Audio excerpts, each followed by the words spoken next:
प्रीति एक पढ़ी लिखी लड़की थी। उसकी इच्छा थी कि उसकी शादी एक बड़े परिवार में हो, जहाँ वो सास, ननद, देवरानी, जिठानी सबके साथ मिलजुल कर प्यार से रहे। जैसा उसने चाहा उसे वैसा मिल भी गया और प्रीति की शादी अमित के साथ यानी कि एक बड़े से परिवार में हो गई। शादी के बाद अपने बड़े से ससुराल में जाने की खुशी मन में दबाए वो विदा होकर आ गई। उसके ससुराल में सास ससुर के अलावा एक जेठ जेठानी और ननद नंदोय भी थे। लेकिन असल जिंदगी टीवी सीरियल के ये रिश्ता क्या कहलाता जैसी नहीं होती, इसलिए शादी तो हो गई थी, लेकिन असल झटका लगना अभी बाकी था। शादी के कुछ दिन बाद। देखो बच्चों, आज से आपकी नाश्ते में पिज्ज़ा, पास्ता, बर्गर, मैगी जो भी खाना हो आप चाची को बता देना। चाची झटपट आपके लिए बनाकर तैयार कर देगी। आज से चाची आपकी बेस्ट फ्रेंड है। अरे चाची, आपके हाथ में तो जादू है, जादू। आप इतना टेस्टी खाना बनाती हो, मैं तो उंगली चाटता रह जाता हूँ। आप एक काम करना, शाम को मेरे लिए पिज्ज़ा बना देना। अच्छा ठीक है लड्डू, पक्का बना दूंगी। अरे प्रीति, ये क्या लगा रखा है तुमने? ऐसी कौन सी घुट्टी चटा दी है लड्डू और गुड़िया को कि वो दिन भर चाची चाची करते फिरते हैं? नहीं तो भाभी, मैंने तो ऐसा कुछ भी नहीं किया। बस बच्चे हैं इसलिए थोड़ा लाड़ प्यार कर लेती हूँ, और क्या। दोनों देवरानी जेठानी बात कर ही रही होती है, तभी सासू माँ पुष्पा वहाँ आ जाती है। प्रीति बहू, तुम्हारी तो इस साल सावन की पहली तीज है। अपने घर में बात कर ली है ना? भाई हमारे यहाँ तीज तो मायके से ही आती है बहू के यहाँ। जी माँ जी, मम्मी का फ़ोन आया था, वो 1-2 दिन में सब सामान भिजवा देंगी। चला अच्छी बात है, वरना इस प्रिया से तो कुछ उम्मीद करना ही बेकार है। इसके घर वालों ने तो पहली तीज ही रो रो कर भेजी थी, अब तो मैंने सोचना ही छोड़ दिया है। इतना कहकर पुष्पा वहाँ से चली जाती है। प्रीति देखती है कि सास के ताने सुनकर प्रिया की आंखें भर आई है। प्रिया के माँ पिताजी नहीं थे और भैया भाभी कभी कुछ सामान भिजवा देते तो कभी भूल जाते, जिसके कारण प्रिया को ससुराल में ताने सुनने को मिलते थे। 2 दिन बाद। ये लीजिए बहन जी, ये आपकी साड़ी है और ये भाई साहब का जोड़ा, बाकी सब खाने पीने का सामान है। अच्छा, प्रीति को ज़रा बुला दीजिए, उसने कुछ सामान मंगवाया था तो वो उसे दे दूँ। अपनी समधन की बात सुनकर पुष्पा हंसते हुए प्रीति को आवाज़ लगाती है। प्रीति बेटा, आओ देखो तुम्हारी मम्मी बुला रही है। चाय नाश्ता बड़ी बहू देख लेगी बेटा, तुम आओ तो यहाँ। जी जी माँ जी। ये ले बेटा, ये तेरा पैकेट पकड़ जो तूने मंगवाया था। प्रीति पैकेट लेकर रसोई में जाती है और जेठानी के हाथों में थमा देती है। ये लीजिए भाभी, ये आपका तीज का गिफ्ट। आपके लिए हरी साड़ी, मैचिंग ज्वेलरी और चूड़ी। तीज पर मायके से आता है ना, मुझे अपनी बहन समझ कर रख लो। प्रीति, आज के बाद मुझ पर तरस खाने की गलती मत करना। तुम्हें क्या लगता है मैं अपने लिए एक साड़ी नहीं खरीद सकती? अपने मायके से मेरे लिए साड़ी मंगवा कर तुम साबित क्या करना चाहती हो? महान बनने का कुछ ज़्यादा ही शौक चढ़ा है ना तुम्हें, या अपने मायके की अमीरी का ढिंढोरा पिटना चाहती हो? बड़ी आई बहन बनने वाली। अच्छा, अब समझ में आया। ये सब माँ जी की नज़र में अपने नंबर बढ़वाने का तरीका है ना तुम्हारा, ताकि माँ जी समझे कि तुम बहुत महान हो। सही कहा ना मैंने? भाभी आप ऐसा क्यों सोचती है? मैं तो बस आपको खुश देखना चाहती थी, इसलिए मैंने आपके लिए भी अपने जैसी साड़ी मंगवा ली।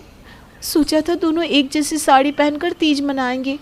हाँ, ताकि तुम सबको बता सको कि तुम कितनी अच्छी हो। बेचारी अनाज जिठानी को भी अपने जैसी साड़ियाँ ला कर देती हो। देखो प्रीति, ये सब पैतरेबाजी मेरे साथ नहीं चलेगी। तुम्हारे जैसी मीठा बोलकर अपना काम निकलवाने वाली औरतों को मैं खूब समझती हूँ। इतना कहकर प्रिया प्रीति की दी हुई साड़ी उसके हाथ में थमाकर चली जाती है और प्रीति आंसू भरी आंखों से उसे बस देखती रह जाती है। इसी तरह कुछ दिन बीतते हैं। एक दिन प्रिया अपने बच्चों को डांट रही थी। पूरा दिन बस खाने की फरमाइश करते रहोगे, कभी पास्ता खाना है तो कभी मैगी। पढ़ाई लिखाई में दोनों एकदम ज़ीरो हो गया, वो ज़ीरो। जब से ये प्रीति आई है तुम दोनों को सर पर चढ़ा कर रखा है। हाँ, वो तो चाहती होगी कि तुम दोनों बिगड़ जाओ। उसके अपने बच्चे होते तब मैं देखती कितना लाड करती। मम्मा आप ऐसा क्यों बोल रही हो? प्रीति चाची तो हमें आपसे भी ज़्यादा प्यार करती है। आपको किसने कहा कि हम पढ़ते नहीं? शाम को जब आप सब्जी लेने जाती हो तो चाची ही तो पढ़ाती है। इस प्रीति की ना आज खैर नहीं। न जाने मेरे बच्चों पर कौन सा मंत्र मारा है इसने कि आज मेरे बच्चे मुझसे ही जुबान लड़ा रहे हैं। प्रिया गुस्से में बड़बड़ाती प्रीति के पास जाती है। अगर माँ बनने का इतना ही शौक है तो अपना बच्चा पैदा कर लो ना, मेरे बच्चों के पीछे क्यों पड़ी हुई हो? और एक बात कान खोलकर सुन लो, मेरे बच्चों से दूर ही रहना तुम। न जाने क्या मंत्र मार दिया है कि बच्चे हर बात में चाची चाची चाची करते रहते हैं, जैसे कि हमने तो आज तक इनके लिए कुछ किया ही नहीं। और घर में मैं नहीं होती हूँ उसी समय पढ़ाने का क्या मतलब है? बच्चों के मन में तो यही भरना चाहती हो ना कि उनकी माँ को उनकी कोई फिक्र नहीं है और चाची तो उनके लिए जान भी दे देगी। भाभी, मैंने बच्चों को कोई गलत बात नहीं सिखाई। मैंने कभी नहीं कहा कि मुझे अपनी माँ कहो। फिर भी बच्चे आपके हैं और अगर आपको पसंद नहीं है तो मैं आज से बच्चों से दूर ही रहूँगी। अगली सुबह प्रीति मंदिर में घंटी बजाकर भगवान की पूजा कर रही थी, तभी उसकी सास पुष्पा वहाँ आती है। अरे बेटा, सुबह के 5 बज रहे हैं और तू जोर जोर से घंटी बजाकर आरती कर रही है। अरे बेटा, इतनी सुबह तो भगवान जी भी नहीं उठे होंगे। ऐसे भी क्या जल्दी थी कि इतने सवेरे उठकर तू मंदिर में भगवान की नींद डिस्टर्ब कर रही है? वो माँ जी, मैंने सोचा कि जल्दी उठकर काम निपटा लूँगी तो सही रहेगा। वैसे भी बहुओं को तो जल्दी ही उठना चाहिए ना। देख बेटा, मुझे ना अपनी नींद से बहुत प्यार है। आइंदा से मेरी नींद खराब ना करना। और ये ज़्यादा आदर्श बहू बनकर दिखाने की भी ना कोई ज़रूरत नहीं है। बेचारी प्रीति सास की बात सुनकर ठगी सी खड़ी रह गई थी। इस घर में वो जितना भी अच्छा बनने की कोशिश करती, उल्टा उतनी ही उसकी मुसीबत बढ़ती जाती। अगले दिन सवेरे ही प्रीति की ननद स्वीटी अपने पति राकेश के साथ उनके घर आती है। प्रीति पैर छूकर उनका अभिवादन करती है। अरे आइए आइए दीदी, बहुत दिनों के बाद आना हुआ। हाँ भाभी, चिंता ना करो, अब आ गई हूँ ना तो जल्दी से जाने वाली नहीं हूँ। मतलब ये कि मुझे डॉक्टर ने बेड रेस्ट बताया है, इसलिए आपके पास रेस्ट करने ही तो आई हूँ। माँ बता रही थी आपको बड़ा शौक है सबके काम करने का। अब ना आप खूब सेवा कर लेना ननद की, बढ़िया मौका है। हाँ हाँ, क्यों नहीं, आपका भी तो घर है। पूरे अधिकार से रहो आप। स्वीटी के आने के बाद अब घर का काम पहले से बहुत ज़्यादा बढ़ गया था। प्रीति पूरा दिन घर के काम और खाना बनाने में लगी रहती। ननद स्वीटी की भी प्रीति पूरे मन से सेवा कर रही थी। ये क्या नया चलन चला रही हो तुम घर में, हाँ? और ये हर समय घूंघट में लिपटे हुए संस्कारी बहू बनकर क्या साबित करना चाहती हो? ये जो तुम सर पर पल्लू रखकर आदर्श बहू बनकर दिखा रही हो ना, उससे कोई खुश नहीं होने वाला। बस तुम्हारे चक्कर में मुझे ज़रूर बातें सुनने को मिल जाती है। जब देखो तब स्वीटी के आगे पीछे घूमती रहती हो। आज तुम सर पर चढ़ाओगी ना तो कल को झेलना तो मुझे ही पड़ेगा। तुम्हें तो अच्छाई की बीमारी है ना। ज़रूर तुम्हें कोई अच्छाई का कीड़ा काट कर गया है जो इतना जलील होने के बाद भी तुम नहीं सुधरती। प्रीति बात को बढ़ाना नहीं चाहती थी, इसलिए जेठानी की बातों का जवाब दिए बगैर ही वो वहाँ से अपने कमरे में लौट आती है। स्वीटी के मायके आने की खबर सुनकर स्वीटी की कुछ सहेलियाँ उससे मिलने आती है। अरे यार, इतनी टेस्टी कचौरी कौन से मंगवाए तूने? मेरा तो मन ही नहीं भर रहा खा खा कर। अरे ये पकोड़े खाकर देख, मज़ा ही आ जाएगा। तभी प्रीति भी वहाँ आ जाती है। ये नारियल के लड्डू खाकर देखिए ना, मैंने आज सुबह ही बनाया है। वो स्वीटी दीदी ने बताया कि आप लोग आने वाली हैं, तो मैंने कचौरी और पकोड़े भी बना दिए। आप खाकर बताइए ना कैसे बने हैं। और स्वीटी, तेरी भाभी तो बहुत अच्छा खाना बनाती है, और एक तो है जो चाय भी ऐसे बना कर लाती है कि अगली बार बंदा चाय के नाम से ही घबरा जाए। अरे भाभी, आपको पता है स्वीटी तो ऐसा खाना बनाती है कि इसके पति के बारे में सोचकर मुझे आज भी अफसोस होता है। बेचारा आधा पेट ही खाना खा पाता होगा। चल चल स्वीटी, अब तू मायके आई हुई है तो प्रीति भाभी से ढंग का खाना बनाना सीख के ही जाना, शायद जीजू का जन्म सुधर जाए। इतना कहकर स्वीटी की सहेलियाँ ठहाके लगाकर हंसने लगती है। प्रीति की तारीफों के बीच होती अपनी बुराई से स्वीटी बुरी तरह चिढ़ गई थी। सहेलियों के जाने के बाद स्वीटी प्रीति के पास जाती है। अरे भाभी, आपको क्या पड़ी थी मेरी सहेलियों के लिए इतने कचौरी पकवान बनाने की? कोई भी ऐरा गहरा आएगा तो क्या आप 56 भोग बनाकर उनके सामने रख दोगी? लेकिन दीदी, वो आपकी सहेलियाँ थी, कोई ऐरी गहरी नहीं। मैंने तो सिर्फ इसीलिए उनके लिए ये सब बनाया ताकि आप खुश हो जाओ। उल्टा आप मुझे ही सुना रही हो। मेरी सहेलियों के सामने मेरा अपमान करके खुशी तो बहुत हो रही होगी आपको, हैं? खुशी क्यों नहीं होगी? तारीफ सुनने की आदत जो पड़ गई है, इसीलिए हर समय बस मौका ढूंढती रहती हो तारीफ पाने का। आपसे अच्छी तो प्रिया भाभी है, कम से कम अपने काम से तो काम रखती है।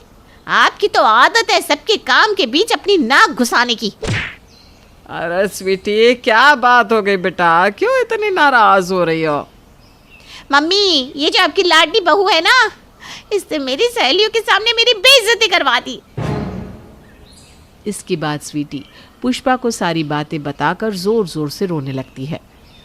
अरे बेटा, इसने तो मेरे भी नाक में दम कर रखा है। कल सोसाइटी में औरतें बोल रही थी कि सास को देखो, कभी सीधे मुंह बात तक नहीं करती, और एक छोटी बहू है जो सोसाइटी की कोई भी बुजुर्ग औरत दिख जाए तो पैर छुए बिना नहीं रह सकती। अरे मैं पूछती हूँ, क्या ज़रूरत है फालतू में सबके पैरों में गिरने की? हम किसी से कम है क्या जो सबके पैरों में गिरते पड़ते रहे? ऐसी बात नहीं है माँ जी, किसी बड़े के पैर छूने से हम छोटे थोड़ी ना हो जाते हैं। ये तो अपने अपने संस्कार होते हैं। हाँ हाँ, संस्कारों की पोटली तो तू ही बांध कर लाई है ना अपने मायके से, और हम सब तो असभ्य हैं। क्या ठीक कहा ना? सास और ननद की इस तरह की बातें सुनकर प्रीति का दिल छलनी हो गया था। रुआंसी होकर वो अपने कमरे में लौट गई।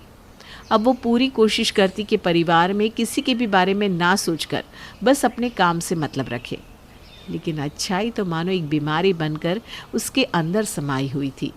न चाहते हुए भी जब बच्चे उसके सामने आते तो वो उन्हें उनकी पसंद का खाना बनाकर खिला ही देती। ननद को अच्छी तरह बेड रेस्ट मिलता रहे, इसलिए वो स्वीटी के कपड़े धोती, उसकी ज़रूरत का सारा सामान लाकर उसके कमरे में रख देती ताकि उसे यहाँ वहाँ दौड़कर परेशान ना होना पड़े। कुछ दिन बीत गए थे। आज सुबह से ही सासू माँ पुष्पा के चेहरे पर 100 गुलाबों की रौनक नजर आ रही थी। पुष्पा को उनकी सहेली अपूर्वा ने अपने जन्मदिन की पार्टी में जो बुलाया था, अपनी सहेलियों के बीच अपनी धौंस जमाने के लिए पुष्पा सुबह से ही तैयारियों में जुटी हुई थी। माँ जी लाइए, मैं आपको रेडी कर देती हूँ, आप पार्टी में सबसे सुंदर लगेंगी। अच्छा, अब तो इतना कह रही है तो कर दे, ठीक है, लेकिन ध्यान रहे मुझे ज़्यादा लीपा पोती नहीं चाहिए, बस नेचुरल सा लुक होना चाहिए। अरे माँ जी, आप बैठी तो सही, अभी आपको बिल्कुल चेंज कर देती हूँ।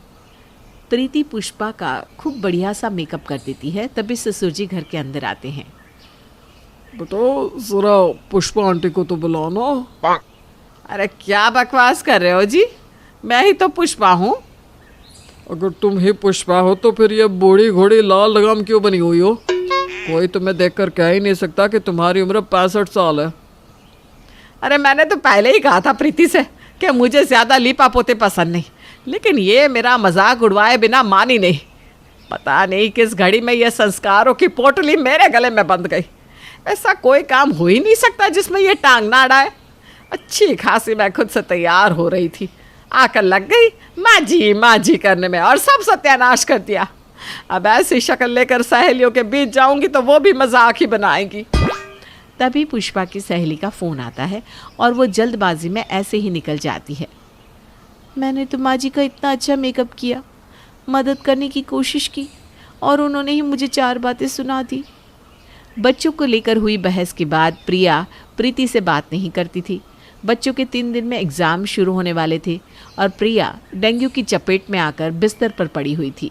प्रीति का दिल तो बहुत चाहता कि वो जाकर जेठानी का हाल पूछ ले, लेकिन अपनी भलाई का कई बार बुरा अंजाम होता देख चुकी थी, इसलिए चुप रहकर अपना काम करने में ही उसने भलाई समझी।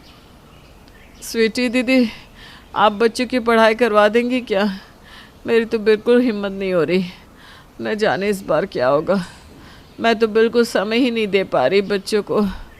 अरे भाभी, मैं यहाँ आराम करने आई हूँ, आप मुझे काम वाम मत बताइए, मेरे बस का नहीं है बच्चों के साथ दिमाग खपाना। काश कि मैंने उस दिन प्रीति को भला बुरा ना कहा होता, तो आज वो बच्चों की जिम्मेदारी खुशी खुशी संभाल लेती। कितनी बुरी माँ हूँ मैं, अपने बच्चों के लिए कुछ नहीं कर पा रही हूँ। तभी प्रीति वहाँ आ जाती है। आप चिंता मत करिए भाभी, मैं अभी भी बच्चों की जिम्मेदारी खुशी खुशी संभालने के लिए तैयार हूँ। आप बस आराम करिए और जल्दी से ठीक हो जाइए। बच्चों की चिंता बिल्कुल छोड़ दीजिए, उनकी चाची है ना उनके पास। मुझे माफ़ कर दो प्रीति, तुम्हारी अच्छाई देखकर मुझे जलन होने लगी थी। मैं माँ हूँ तब भी मैं बच्चों के लिए इतना नहीं कर पा रही थी जितना तू चाची होकर कर लेती थी। इसलिए मेरे मन में तुम्हारे प्रति ईर्ष्या की भावना आ गई।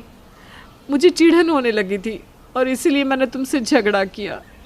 अब जब बड़ी बहू को अकल आ ही गई है तो पुष्पा लगे हाथ तुम भी अपनी गलती स्वीकार करके बहू से माफ़ी मांग लो। मैंने कल सुबह ही तुम दोनों माँ बेटी की सारी बातें सुन ली थी। मैं जानता हूँ कि मन ही मन तुम भी छोटी बहू से कही हुई बातों के लिए परेशान हो। आप ठीक कहते हैं प्रीति बेटा, माफ़ करना। उस दिन तेरे मेकअप करने के बाद मैंने तुझे बहुत भला बुरा कहा, लेकिन मेरी सहेली के यहाँ सबको मेरा मेकअप इतना पसंद आया कि इतनी सारी औरतों में मुझे ब्यूटी क्वीन का अवार्ड भी मिला। ये देख, मुझे इनाम में ये पेंडेंट मिला है। ये ले, ये पेंडेंट मेरी तरफ से तू ही रख ले, तू ही हकदार है इसकी। मैंने आपकी बातों का बुरा नहीं माना माँ जी, आप तो मेरी माँ समान हो। आपकी बातें मैं दिल से नहीं लगाती। मेरे इतना भला बुरा कहने के बाद भी आपने एक भी दिन मेरा ख्याल रखना नहीं छोड़ा। समय पर खाना, समय पर दवाइयाँ, मेरे कपड़े धोए, ज़रूरत का हर सामान ला कर दिया। माँ से ज़्यादा आपने मेरा ध्यान रखा। आप इतनी अच्छी कैसे हो भाभी? आज के ज़माने में इतना अच्छा कौन होता है? आपको उस दिन भला बुरा कहने के बाद हर दिन मैं आपको देखकर पश्चाताप की आग में जली हूँ। प्लीज़ माफ़ कर दो। बेटा, तेरी सास और ननद तो बहुत पहले ही तुझसे माफ़ी मांगना चाहते थे, लेकिन हिम्मत नहीं कर पा रहे थे। इसलिए आज जब प्रिया बहू को तुझसे माफ़ी मांगते देखा तो मैंने इन दोनों को भी बुला लिया। आपने बहुत अच्छा किया पिताजी। मिलजुल कर रहने में जो मज़ा है वो किसी और बात में कहाँ। इसी बात पर मैं खीर बनाकर सबका मुंह मीठा कराती हूँ। प्रीति के इतना कहते ही सब ठहाका लगाकर हंसने लगते हैं, क्योंकि ये अच्छाई की बीमारी अभी भी प्रीति का पीछा नहीं छोड़ रही थी। शीला बहन की 2 बहुएं थी। बड़ी की शादी को 12 साल तो छोटी की शादी को 2 साल हुए थे, लेकिन दोनों को ही बच्चा नहीं था। फिर एक रोज़, माँ जी, आप दादी बनने वाली हैं। भगवान ने आपकी सुन ली। आप चाहती थी ना कि घर के आंगन में बच्चे खेलें। सास खुश हो जाती है, लेकिन मन में होता है कि काश बड़ी बहू भी प्रेग्नेंट हो जाती तो उसे भी अच्छा लगता। देख बहू, ये तो काफ़ी खुशी की बात है। बस तू ना एक काम कर, इस बात को धीरे से ही बड़ी को भी बता दे। तू तो जानती है ना 12 साल हो गए उसकी शादी को। लेकिन वो तो ठीक है माँ जी, पर मुझे लगा। खैर ठीक है। छोटी बहू कमरे में चली जाती है कि थोड़ी ही देर में बड़ी बहू आ जाती है। माँ जी, मैं माँ बनने वाली हूँ। भगवान ने मेरी सुन ली। माँ जी, मैं बहुत खुश हूँ। ये सुनकर सास के दिल में तो मानो 100 पावर का बल्ब भी जल जाता है। वो खुशी से चिल्लाने लगती है, मुन्ना, सोनी, रानू, सब आ जाओ। अरे मैं तो कहती हूँ लड्डू बनाओ। अरे लड्डू नहीं, हलवाई बिठाओ। मेरी बहू है माँ बनने वाली है और मैं दादी। छोटी बहू को कमरे में आवाज़ आती है। वो खुश हो जाती है कि घर में उसके बच्चे को लेकर खुशी का माहौल है। वो बाहर आती है तो बड़ी बहू सास के पास बैठी होती है। छोटी को देखकर बड़ी कहती है, तुमको भी बताई, तुम भी तो कुछ बनोगी ना। छोटी को कुछ समझ में नहीं आता। बहू, अच्छा हुआ तू आ गई, ले लड्डू खा। बहू लड्डू खाती है, लेकिन उसे उल्टी आ जाती है। वो उल्टियाँ करने के लिए अपने कमरे में चली जाती है। लगता है माँ, इसे हमारे घर की खुशी बर्दाश्त नहीं हो रही, वरना ये कैसे लड्डू खाती थी, याद है ना। सास को भी याद नहीं रहता कि छोटी भी माँ बनने वाली है। अरे छोड़ ना बहू, तू टेंशन ना ले किसी बात की। तू अब माँ बनने वाली है ना, अपना ख्याल रख। जा कमरे में जा, मैं तेरे लिए कुछ अच्छा बना कर लाती हूँ। बड़ी बहू कमरे में चली जाती है और सास किचन में। सास खाना बना रही होती है कि छोटी आ जाती है। क्या बात है माँ जी, आप तो अभी से इतनी खुश हो रही हैं। बच्चा आ जाएगा तो आप तो फूली नहीं समाएंगी। हाँ बहू, ये तो है। बहुत साल से वो बच्चे का इंतज़ार कर रही थी। वैसे भी बड़ा मेरा फेवरेट बेटा है, तू तो जानती है ना। छोटी को कुछ समझ में नहीं आता। क्या मतलब माँ जी, उनको इंतज़ार था? कहीं आप ये तो नहीं सोच रही कि मैं अपना बच्चा बड़ी भाभी को दे दूँगी? तभी वहाँ बड़ी आ जाती है। क्यों क्यों दे दोगी? मुझे नहीं चाहिए किसी का बच्चा। वैसे भी भगवान ने मेरी झोली भर दी है। माँ जी ने बताया नहीं क्या तुमको? छोटी भाभी की बात सुनकर खुश हो जाती है। अरे वाह भाभी, माँ जी ने तो नहीं बताया। मुझे लगा कि मैं माँ बनने वाली हूँ, इससे घर का माहौल इतना अच्छा हो रहा है। लेकिन भाभी, आप भी माँ बनने वाली है, ये तो 2 गुनी खुशी है इस घर के लिए। हाँ हाँ, अब ज़्यादा बातें ना बना। बड़ी का सबको मिलकर ख्याल रखना है, समझी ना? लेकिन माँ जी, मैं भी तो माँ बनने वाली हूँ। हाँ तो बड़ी 12 साल के बाद प्रेग्नेंट हुई है, ज़रा इसके बारे में सोच। हाँ हाँ, क्यों नहीं। बड़ी बहू देख रही होती है कि सास कैसे उसका ज़्यादा ख्याल रख रही है और छोटी का कम, लेकिन वो बड़प्पन रखती है। सास के हाथ का बना खाना लेकर वो छोटी के कमरे में जाती है। आए छोटी, ये खा ले। अरे नहीं नहीं दीदी, मैं नहीं खा पाऊँगी, ये आपके लिए सासू माँ ने बनाया है ना। अरे तो क्या हो गया, तू भी तो प्रेग्नेंट है। वैसे भी बड़ी भाभी सास के बराबर ही होती है। छोटी को अच्छा लगता है। वो बड़ी भाभी के हाथ से खाना खा रही थी कि सास आ जाती है। अरे ये क्या कर रही है छोटी? उसे खिलाना चाहिए तो तू खा रही है, कुछ तो शर्म कर ले, वो प्रेग्नेंट है। सास ये बोलकर कमरे के अंदर आ जाती है और छोटी को हल्के से धक्का देकर बड़ी को बेड पर बिठा देती है। छोटी बहू गिरने ही वाली होती है कि उसका पति उसे पीछे से सहारा दे देता है। अरे छोटी, क्या हुआ, चोट तो नहीं लगी? बड़ी ये बोलकर खड़ी ही होने वाली होती है कि सास उसे पकड़ लेती है। बहू तू चल, इस कमरे में उसका पति आ गया है, वो ख्याल रखेगा उसका। हाय रे, कैसी सास है ये। छोटी को समझ में ही नहीं आता कि वो क्या करे। रहने दो, इसकी आदत डालो। इस घर में भैया और उनके परिवार के सिवा माँ को कभी कुछ नहीं देखा। मेरे साथ तो कई बार ऐसा व्यवहार करती है जैसे मैं उनका सगा बेटा ही नहीं हूँ।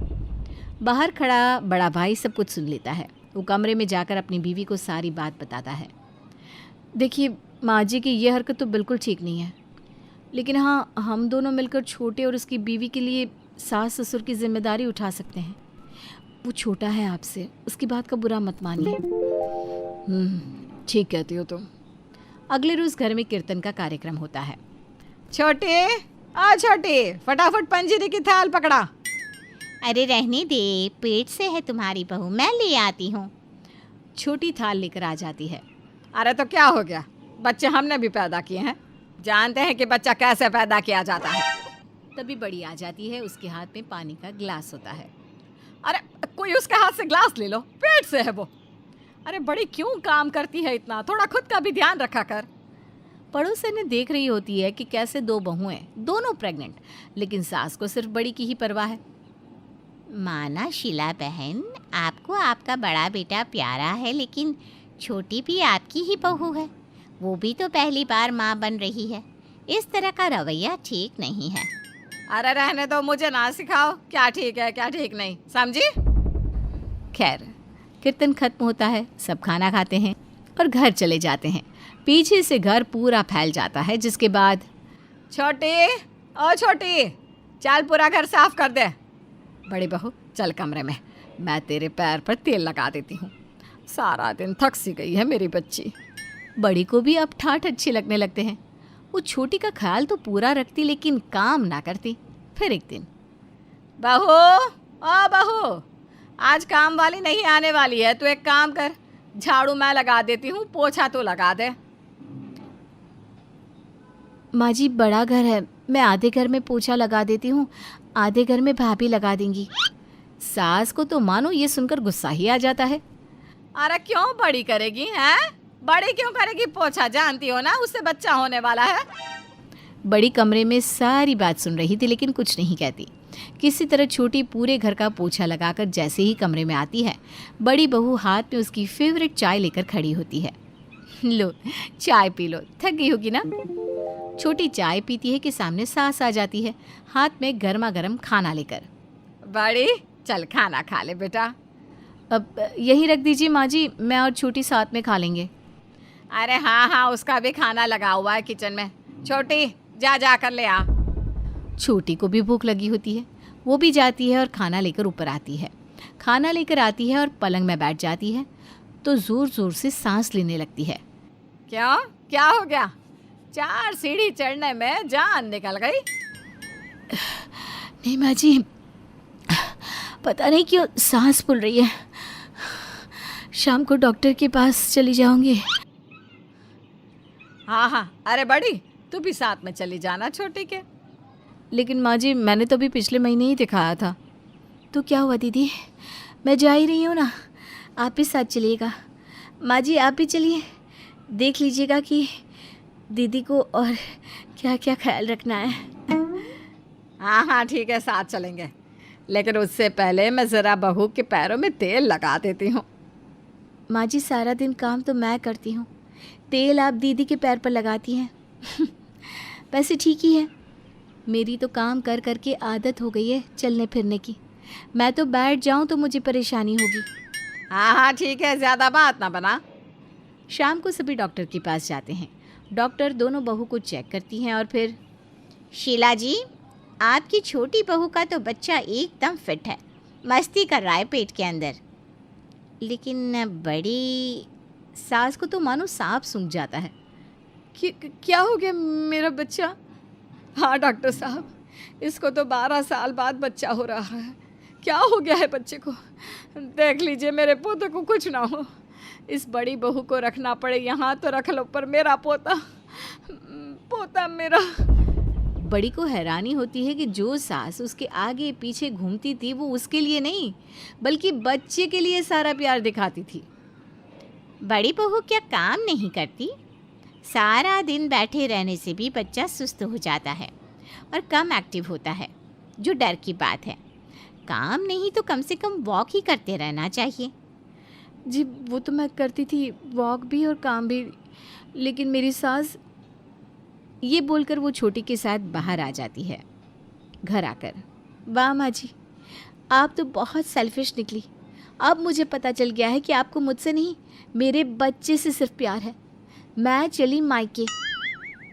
मैं भी सासू माँ, जब आपको दीदी का ही ख्याल है तो उन्हीं के साथ रहिए। नहीं नहीं, मुझे माफ़ कर दो, मेरे लिए दोनों बहुएं समान हैं, मुझे माफ़ कर दो।